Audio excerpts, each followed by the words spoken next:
sebagai Presiden Kehormat FPM. Dan untuk maklumannya juga pelantikan Tan Sri Hamidin sebagai Presiden Kehormat FPM adalah berdasarkan kredibiliti, pengalaman serta sumbangan besar beliau.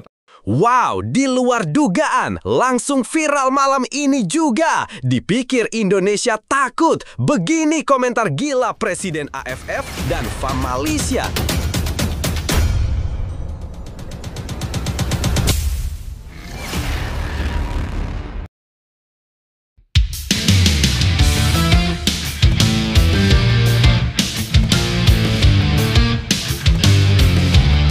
Wow, di luar dugaan, langsung viral malam ini juga. Dipikir Indonesia takut. Begini komentar gila Presiden AFF dan FAM Malaysia jelang laga hidup mati kualifikasi Piala Asia U23. Reaksi Ketua Umum PSSI Erick Thohir jadi sorotan. Begini faktanya. Tapi Mimin minta tolong tonton video ini sampai selesai agar tidak ada kesalahpahaman yang terjadi. Dan tak bosan-bosan juga, tolong like dan share video ini ke media sosial kalian agar semua orang tahu apa yang sedang terjadi.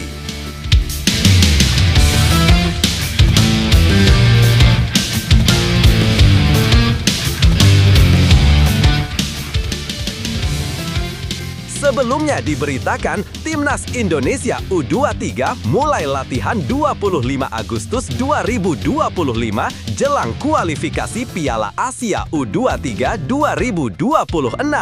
Timnas Indonesia U23 bersiap menghadapi salah satu momen penting dalam perjalanan mereka, yaitu kualifikasi Piala Asia U23 2026. Ketua Badan Tim Nasional (BTN) Sumarji memastikan pemusatan latihan atau TC Training Camp dimulai pada Senin 25 Agustus 2025. Nama-nama besar dipastikan menghiasi skuad Garuda Muda. Salah satunya adalah Dion Marks, pemain muda yang berkarir di NEC Nijmegen U21, serta Rafael Struijk yang kini membela Dewa United. Kehadiran mereka diharapkan bisa menambah kekuatan tim, apalagi keduanya sudah sering mendapat kepercayaan tampil di level internasional. Mulai tanggal 25 Agustus, semua pemain sudah berkumpul untuk latihan, jadi tidak ada yang datang terlambat. Semua harus komitmen, ujar Sumarji di Malang. Menunggu daftar resmi dari Gerald Van den Berg. Meski beberapa nama sudah muncul ke publik, daftar resmi pemain baru akan diumumkan langsung oleh pelatih Timnas Indonesia U23, Gerald Van den Berg. Menurut Sumarji, pemilihan pemain dilakukan dengan sangat selektif sesuai dengan kebutuhan posisi di lapangan. Kami baru bisa menyampaikan daftar resmi setelah anak-anak kumpul. Pemain yang dipanggil semuanya berdasarkan kebutuhan posisi dan kemampuan mereka, jelasnya. Selain Dion dan Struijk, sempat muncul wacana memanggil Ivar Jenner dari FC Utrecht. Namun rencana itu dipastikan batal setelah Ketua Umum PSSI Erick Thohir mengkonfirmasi bahwa Ivar tengah mengalami cedera panjang. Untuk mengisi lini belakang, nama tim Gaypens dari FC Emmen disebut-sebut bisa menjadi opsi. Apalagi Justin Hubner dipastikan fokus memperkuat Timnas Indonesia senior. Jika dipanggil, Gaypens bisa memberikan warna baru di sektor pertahanan. Indonesia tergabung di grup J bersama Laos, Makau, dan Korea Selatan. Seluruh pertandingan akan digelar di Stadion Gelora Delta pada 3-9 September 2025. Laga pertama melawan Laos akan jadi langkah awal penting. Setelah itu, Indonesia dituntut menang besar atas Makau sebelum menghadapi ujian sesungguhnya Korea Selatan di pertandingan terakhir. Hanya juara grup yang lolos otomatis ke putaran final Piala Asia U23 2026. Posisi runner-up masih berpeluang, tapi harus bersaing lewat peringkat terbaik dari seluruh grup. Nah, sebelum lanjut mendengar berita ini, ini, untuk para netizen, keluarkan satu kalimat pamungkas untuk menanggapi kabar ini. Menurut kalian, apakah kalian yakin Timnas Indonesia U23 asuhan Gerald Van Enberg mampu lolos ke putaran final Piala Asia U23? Atau justru kalian punya pendapat lain? Ayo teman, berikan tanggapan kalian di kolom komentar. Bravo Timnas, bravo Gerald Van Enberg, bravo PSSI. Ayo Garuda, buktikan bahwa level kita sudah dunia. Buktikan bahwa kita adalah raksasa Asia. Tiket Piala Asia U23 harga mati. Di sisi lain, jangan lupa juga satu kalimat khusus untuk seluruh jajaran pelatih Timnas Indonesia yang sedang berusaha keras memajukan sepak bola Indonesia. Silahkan tulis di kolom komentar. Ayo terbang tinggi Garuda!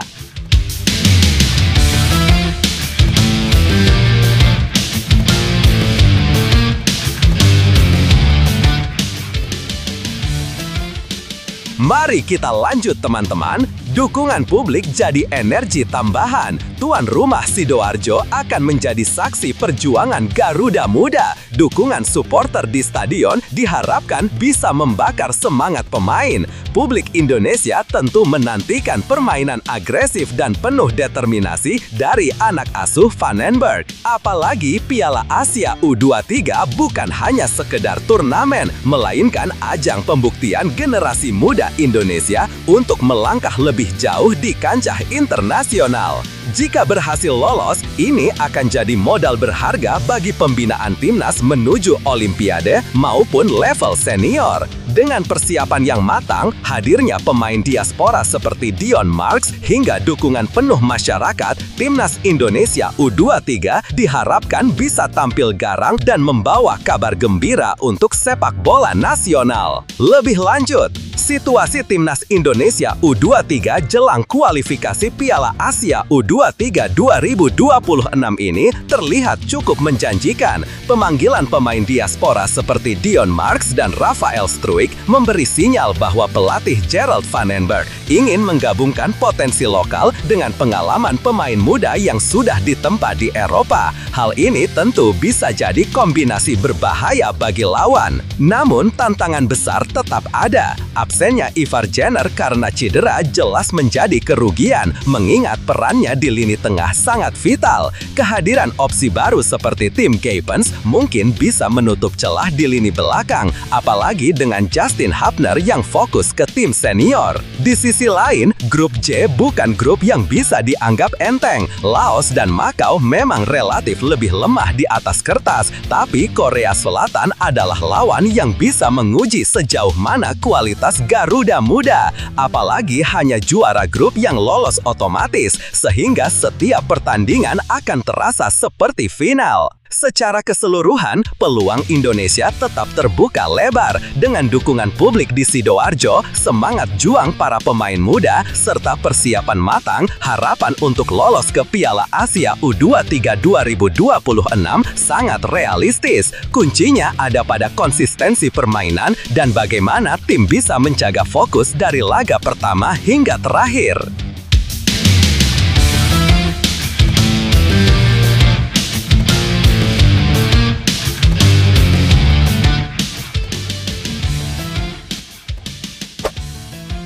Kata Emil Audero usai bantu Cremonese permalukan AC Milan. Kiper Timnas Indonesia, Emil Audero, langsung bikin gebrakan di awal musim Serie A 2025-2026. Bersama klub barunya, Cremonese, ia sukses membawa tim promosi itu menumbangkan raksasa Italia, AC Milan, dengan skor 2-1 di San Siro, Minggu 24 Agustus 2025 dini hari. Laga berat yang berbuah kejutan. Jelang pertandingan, hampir semua prediksi mengarah pada kemenangan Milan. Wajar saja, Rossoneri turun dengan status favorit dan tampil di hadapan puluhan ribu pendukungnya. Sementara itu, Cremonese datang dengan status tim promosi yang musim lalu masih berjuang di Serie B. Namun, sepak bola memang penuh kejutan. Tim asuhan Davide Nicola tampil lepas tanpa beban. Mereka justru mampu memberi tekanan ke jantung pertahanan Milan. Hasilnya, Federico Baschirotto membuka keunggulan di menit ke-28. Milan sempat menyamakan kedudukan lewat strahinya Pavlovic menjelang turun minum 45+1, tapi Federico Bonazzoli memastikan kemenangan Cremonese lewat golnya di menit ke-61. San Siro yang biasanya jadi arena pesta Milan, malam itu berubah jadi mimpi buruk. Hayal, Emil Audero jadi tembok pertahanan. Di balik kemenangan bersejarah itu, ada sosok Emil Audero yang tampil heroik di bawah Mister. Kiper berdarah Indonesia-Italia itu mencatat 4 penyelamatan krusial yang membuat Milan frustrasi. Beberapa kali, ia berhasil menggagalkan peluang emas yang bisa saja mengubah hasil akhir. Setelah laga, Emil membagikan rasa bangganya lewat Instagram Story dengan menuliskan singkat, "Kemenangan yang luar biasa." Kalimat sederhana, tapi terasa penuh arti, apalagi mengingat ini adalah debutnya di Liga bersama Cremonese.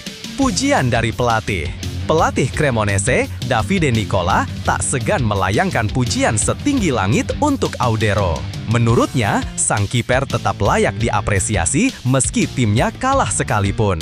"Saya pikir itu akan menjadi penampilan hebat bahkan jika kami kalah," ujar Nicola. Namun, kemenangan ini bukan hanya soal momen kunci. Ini adalah hasil dari kerja keras tim yang bermain kompak. Ucapan tersebut menegaskan bahwa meskipun Emil bersinar, keberhasilan Cremonese datang dari kerjasama seluruh pemain yang tampil disiplin dan penuh semangat. Kabar baik untuk Timnas Indonesia. Bagi publik Indonesia, performa ciamik Emil Audero jelas membawa angin segar. Kehadirannya di Serie A tak hanya mengangkat nama Cremonese, tapi juga memberi harapan baru untuk timnas. Seorang kiper yang terbiasa menghadapi tekanan besar di Italia tentu akan sangat berharga saat membela Garuda di ajang internasional. Apalagi, Emil masih berusia 28 tahun, usia yang tergolong matang untuk seorang penjaga gawang. Jika ia terus konsisten, bukan tak mungkin ia bisa menjadi salah satu kiper terbaik Asia dalam beberapa tahun mendatang. Sebuah awal yang menjanjikan. Debut ini terasa spesial karena Cremonese bukan hanya mencatat kemenangan bersejarah, tapi juga membuktikan bahwa mereka siap bersaing di Serie A. Bagi Emil, kemenangan ini adalah pembuktian bahwa ia bukan sekedar pelengkap di tim promosi, melainkan sosok penting yang bisa membuat perbedaan. Kedepan, tentu masih banyak tantangan menunggu. Serie A adalah liga yang keras dan penuh dengan tim-tim besar yang siap menghentikan kejutan Cremonese. Namun, jika Emil Audero terus tampil solid, bukan mustahil Cremonese bisa bertahan bahkan bersaing di papan tengah. Dan untuk para pendukung Timnas Indonesia, melihat Emil tampil percaya diri di level tertinggi Eropa jelas menjadi motivasi tersendiri. Ia membuktikan bahwa pemain Indonesia juga bisa bersinar di panggung besar. Lebih lanjut, situasi ini jelas jadi kabar yang membanggakan baik untuk Cremonese maupun untuk sepak bola Indonesia. Bayangkan, seorang kiper yang baru saja bergabung dengan tim promosi mampu tampil tenang dan bahkan ikut menentukan kemenangan besar atas AC Milan di San Siro, sesuatu yang tidak mudah dilakukan oleh tim manapun. Penampilan Emil Audero menunjukkan bahwa kualitas pemain keturunan Indonesia yang berkarir di Eropa tidak bisa dianggap remeh. Bukan hanya sekedar numpang nama di klub Serie A, Emil benar-benar memberi dampak nyata di lapangan. 4 penyelamatan penting yang ia lakukan menjadi bukti bahwa dirinya siap menjadi tulang punggung tim dalam perjalanan panjang musim ini. Dari sisi timnas, momen ini memberi harapan besar. Jika Emil bisa menjaga konsistensi performanya di Liga Italia, otomatis kepercayaan dirinya akan semakin terasah. Itu artinya, saat membela Garuda, ia bisa tampil dengan mental yang lebih kuat, terbiasa menghadapi tekanan besar, dan mampu membawa aura positif ke dalam skuad. Kemenangan ini juga memberi pesan penting, kerja keras dan kebersamaan adalah kunci utama. Meski Emil jadi sorotan, pelatih Cremonese menegaskan bahwa kemenangan bukan hanya karena aksi individunya, melainkan hasil dari kerjasama seluruh tim yang tampil disiplin dan penuh semangat. Secara keseluruhan, situasi ini bisa disebut sebagai awal yang sangat menjanjikan. Bagi Emil, ini kesempatan untuk membuktikan dirinya sebagai kiper papan atas Serie A. Bagi Cremonese, kemenangan atas AC Milan menjadi sinyal bahwa mereka bukan sekedar tim promosi yang datang untuk numpang lewat. Dan bagi Indonesia, ini adalah motivasi besar bahwa pemain berdarah merah putih mampu bersaing di panggung Eropa, membawa kebanggaan dan inspirasi bagi generasi berikutnya. Live malam ini, jadwal siaran langsung Timnas Indonesia U23 versus Laos U23. Ivar Jenner absen. Timnas Indonesia U23 akan memulai langkah di kualifikasi Piala Asia U23 2026 dengan menghadapi Laos U23. Laga perdana grup J ini berlangsung di Stadion Gelora Delta Sidoarjo, Jawa Timur pada Rabu 3 September 2025 pukul 19.30 WIB dan akan disiarkan langsung di Indosiar. Ivar Jenner batal tampil. Awalnya, ada kabar baik dari Ketua BTN, Sumarji, yang menyebut Ivar Jenner siap bergabung bersama skuad Garuda Muda. Namun, pernyataan itu akhirnya dibantah Ketua Umum PSSI, Erick Thohir.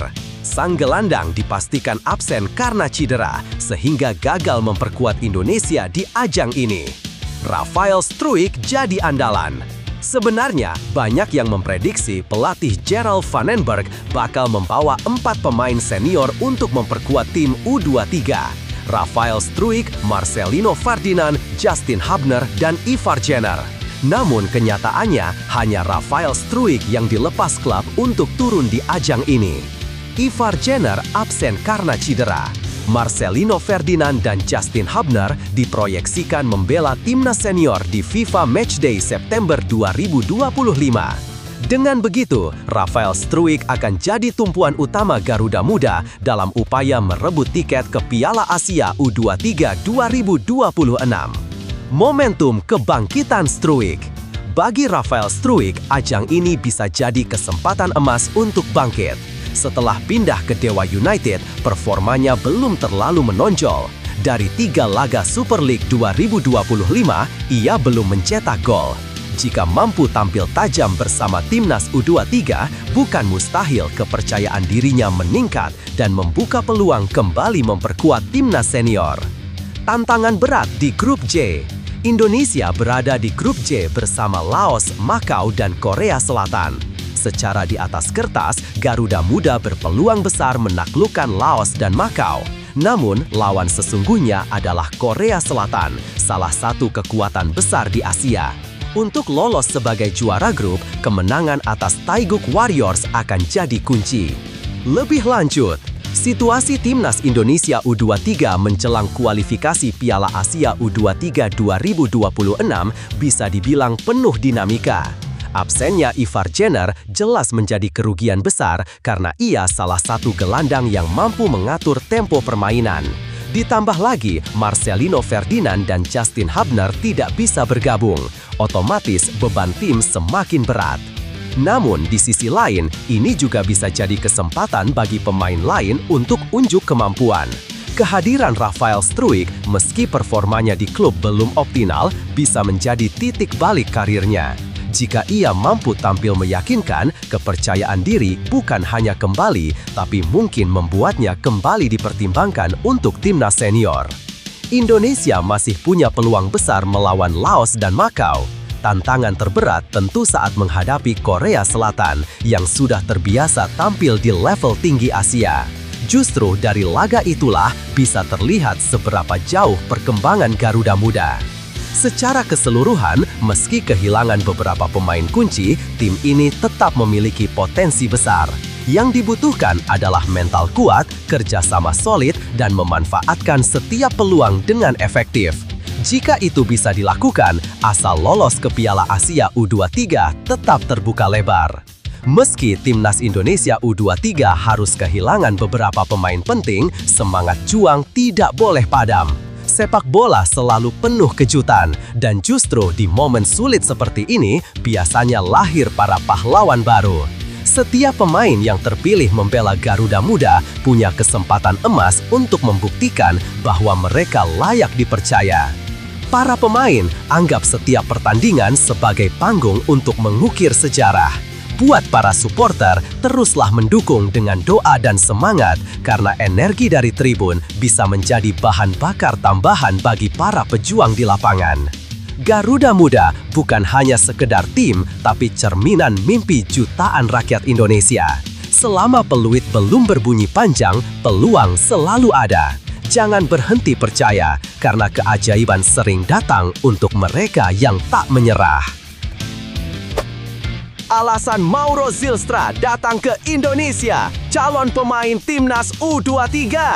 Pemain keturunan Indonesia Belanda, Mauro Zylstra, terlihat sudah tiba di Indonesia. Kedatangannya diyakini untuk mempercepat proses administrasi naturalisasi agar bisa segera menjadi warga negara Indonesia, WNI, dan membela Timnas Indonesia. Kehadiran Mauro diketahui lewat unggahan Instagram anggota Komite Eksekutif Exco PSSI, Arya Sinulinga, pada Jumat 22/8/2025. Dalam foto tersebut, Mauro tampak berbincang dengan Arya. 3. Urus naturalisasi. Saat ini, Mauro memang sedang fokus menjalani tahapan naturalisasi. Menurut informasi, prosesnya sudah hampir selesai. PSSI telah merampungkan berbagai dokumen, termasuk persetujuan dari orang tua Mauro. Berkas tersebut kemudian diteruskan ke Kemenpora, Kemenkumham, hingga mendapat restu Presiden. Tahap berikutnya tinggal menunggu pembahasan di DPR RI. Sayangnya, proses ini sedikit tertunda karena DPR sedang dalam masa reses. Meski begitu, Ketua Umum PSSI, Erick Thohir, optimistis naturalisasi Mauro akan segera tuntas setelah masa reses berakhir. 3. Disiapkan untuk Timnas U23. Mauro yang masih berusia 20 tahun kemungkinan besar akan diproyeksikan terlebih dahulu memperkuat Timnas Indonesia U23. Apalagi dalam waktu dekat, skuad Garuda Muda akan tampil di kualifikasi Piala Asia U23 2026. Indonesia sendiri tergabung di grup C bersama Korea Selatan, Makau, dan Laos. Laga kualifikasi ini bakal digelar di Stadion Gelora Delta Sidoarjo, Jawa Timur pada 3 hingga 9 September 2025 mendatang. Kehadiran Mauro tentu diharapkan bisa menambah kekuatan Timnas U23 sekaligus memperluas opsi pemain bagi pelatih Sintayong. Lebih lanjut, situasi kedatangan Mauro Zylstra ke Indonesia tentu menjadi kabar baik bagi pecinta sepak bola tanah air. Proses naturalisasi memang selalu penuh dinamika, apalagi menyangkut administrasi yang harus melewati banyak tahap hingga persetujuan DPR. Meski sedikit tertunda karena masa reses, keyakinan Erick Thohir bahwa semuanya akan selesai tepat waktu memberi harapan besar. Jika naturalisasi Mauro rampung, kehadirannya bisa menjadi tambahan tenaga segar untuk Timnas U23 yang sebentar lagi menghadapi kualifikasi Piala Asia U23 2026. Usianya yang masih 20 tahun membuatnya punya prospek jangka panjang.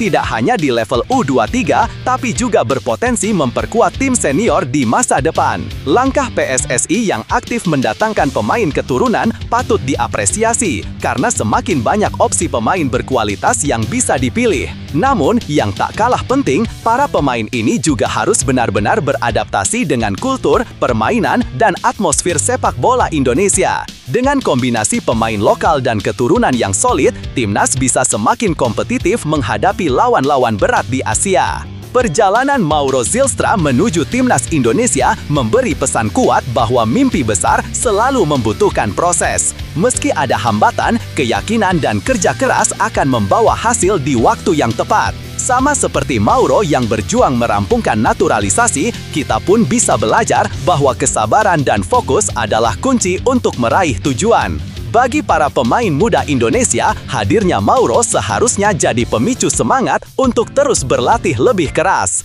Persaingan di Timnas akan semakin ketat, tapi justru disitulah kesempatan untuk membuktikan kualitas. Dan bagi supporter, ini saatnya mendukung penuh dengan energi positif. Ketika pemain merasakan dukungan tulus, mereka akan bermain bukan hanya dengan kaki, tapi juga dengan hati. Karena pada akhirnya, perjuangan di lapangan adalah cermin dari doa dan dukungan jutaan orang di belakangnya. Cedera panjang Ivar Jenner absen bela timnas di FIFA Matchday September 2025. Kabar kurang menyenangkan datang dari gelandang muda timnas Indonesia, Ivar Jenner. Pemain FC Utrecht itu dipastikan tidak bisa ikut memperkuat Garuda di FIFA Matchday September 2025 mendatang. Ketua Umum PSSI Erick Thohir menjelaskan alasan mengapa nama Jenner tidak masuk dalam daftar skuad timnas untuk laga melawan Kuwait dan Lebanon di Stadion Gelora Bung Tomo, Surabaya. Menurut Erick, Jenner baru saja mengalami cedera cukup serius.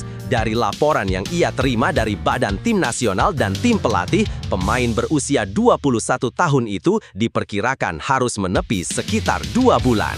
Ivar sebenarnya sudah kita siapkan, tapi sayangnya dia baru cedera 7 minggu lalu, jadi belum bisa diturunkan, jelas Erick. Absennya Jenner tak hanya berdampak di level senior, tapi juga timnas U23.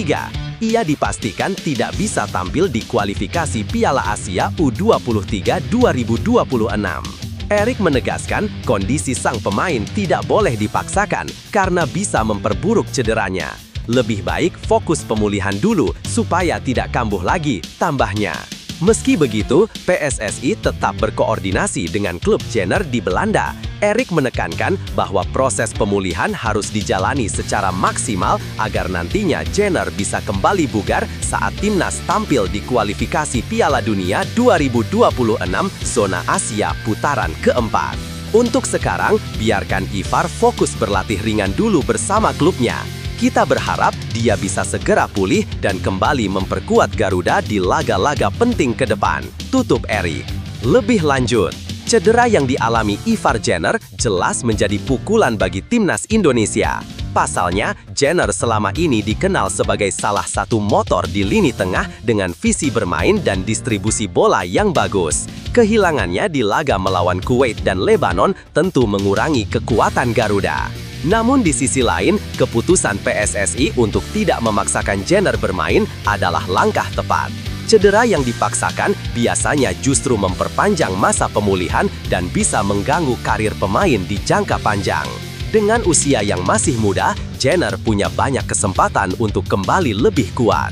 Situasi ini juga bisa menjadi peluang bagi pemain lain di lini tengah untuk membuktikan diri. Persaingan sehat akan membuat tim makin solid, apalagi jelang kualifikasi Piala Dunia 2026 yang membutuhkan kedalaman skuad. Secara keseluruhan, absennya Jenner memang terasa, tapi timnas Indonesia sudah mulai terbiasa menghadapi rotasi pemain.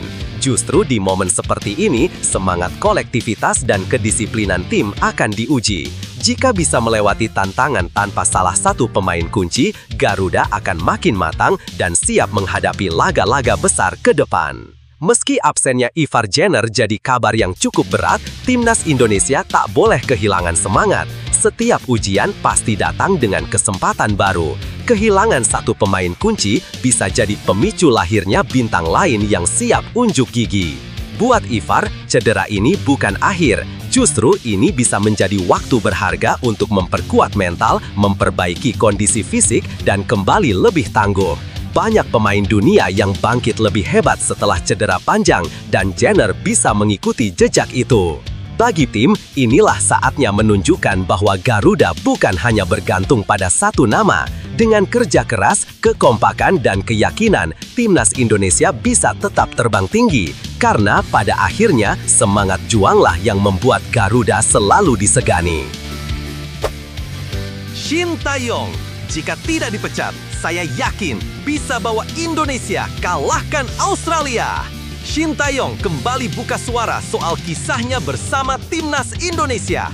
Pelatih asal Korea Selatan itu yakin jika tidak dipecat PSSI, ia bisa membawa Garuda menumbangkan Australia di kualifikasi Piala Dunia 2026. 6 bulan setelah resmi berpisah dengan timnas Indonesia, Shin muncul di kanal YouTube Jackpot, Rabu 13/8/2025. Dalam obrolan santai bersama penerjemahnya, JJ, ia mengungkap banyak hal, mulai dari kronologi pemecatan, rencana besar yang sudah ia susun, hingga ambisi membidik Piala Dunia. Shin sebenarnya sudah menyiapkan strategi matang sebelum laga melawan Australia pada Maret 2025. Ia bahkan berencana pergi lebih dulu ke negeri kanguru bersama staf analis Kim Jong-jin untuk menyusun taktik dan memastikan kondisi para pemain siap tempur. Kalau pemain dalam kondisi bagus, saya yakin bisa kalahkan Australia. Peluang menang lebih besar dibanding lawan Jepang. Fokus utama kami memang di pertandingan itu, ujar Shin. Namun, rencana besar itu buyar. Pada Januari 2025, PSSI memutuskan memecatnya dan menunjuk Patrick Kluivert sebagai pengganti. Yang membuat Shin heran, ia tidak pernah mendapat peringatan atau penjelasan apapun. Pagi-pagi saya dipanggil, lalu diberi surat pemutusan kontrak. Padahal kontrak baru saja diperpanjang sampai 2027. Saya cuma bisa bertanya dalam hati, kenapa saya harus dipecat? Kata pelatih berusia 54 tahun itu. Tanpa Shin, timnas Indonesia akhirnya tumbang 1-5 dari Australia. Hasil itu membuat langkah Garuda menuju Piala Dunia 2026 semakin berat. Meski begitu, cerita Shin Taeyong kembali menegaskan satu hal. Ia datang dengan mimpi besar untuk sepak bola Indonesia. Sayang, perjalanannya terhenti sebelum rencana itu sempat benar-benar dijalankan. Lebih lanjut, situasi yang dialami Shin Taeyong ini memperlihatkan betapa rapuhnya komunikasi dan kepercayaan antara federasi dan pelatih. Dari sisi Shin, jelas ada rasa kecewa karena ia sudah menyiapkan strategi dan punya visi besar membawa Indonesia lolos ke Piala Dunia 2026. Di sisi lain, PSSI mengambil risiko besar dengan mengganti pelatih di momen krusial. Keputusan itu justru berujung pada kekalahan telak dari Australia yang membuat jalan Indonesia semakin berat.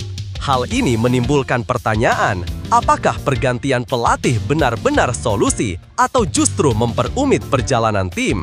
Kisah ini juga mengingatkan bahwa membangun tim nasional butuh konsistensi. Pelatih membutuhkan waktu, dukungan, dan ruang untuk menjalankan programnya. Jika semua bergantung pada keputusan instan, sulit bagi tim manapun untuk berkembang secara berkelanjutan. Pada akhirnya, publik bisa melihat betapa besar tekad Shin untuk Indonesia. Walau sudah tak lagi menjadi pelatih, ucapannya menunjukkan ia masih menyimpan rasa sayang dan ambisi untuk Garuda. Sementara bagi PSSI, kisah ini seharusnya jadi bahan refleksi tentang pentingnya stabilitas dan komunikasi dalam membangun prestasi jangka panjang. Perjalanan timnas Indonesia memang tidak selalu mulus, tapi dari setiap cerita selalu ada pelajaran berharga. Kisah Shin Taeyong menunjukkan bahwa kerja keras, disiplin, dan mimpi besar bisa membawa perubahan nyata. Meski akhirnya ia harus berpisah dengan tim, warisan yang ditinggalkan, mulai dari mental juang hingga kepercayaan diri pemain, sudah jadi modal penting untuk masa depan. Kekalahan dan rintangan bukan akhir segalanya. Justru dari situ kita ditempa untuk lebih kuat. Sepak bola Indonesia butuh keyakinan, dukungan, dan semangat pantang menyerah, bukan hanya dari pemain dan pelatih, tapi juga dari seluruh pecinta Garuda. Selama ada tekad untuk terus maju, kesempatan untuk mencetak sejarah selalu terbuka. Mungkin jalannya berliku, tapi mimpi tampil di Piala Dunia bukan sesuatu yang mustahil. Ingat, perjalanan panjang dimulai dari satu langkah berani, dan Garuda sudah melangkah. Tinggal bagaimana kita menjaga sayapnya agar terus terbang lebih tinggi.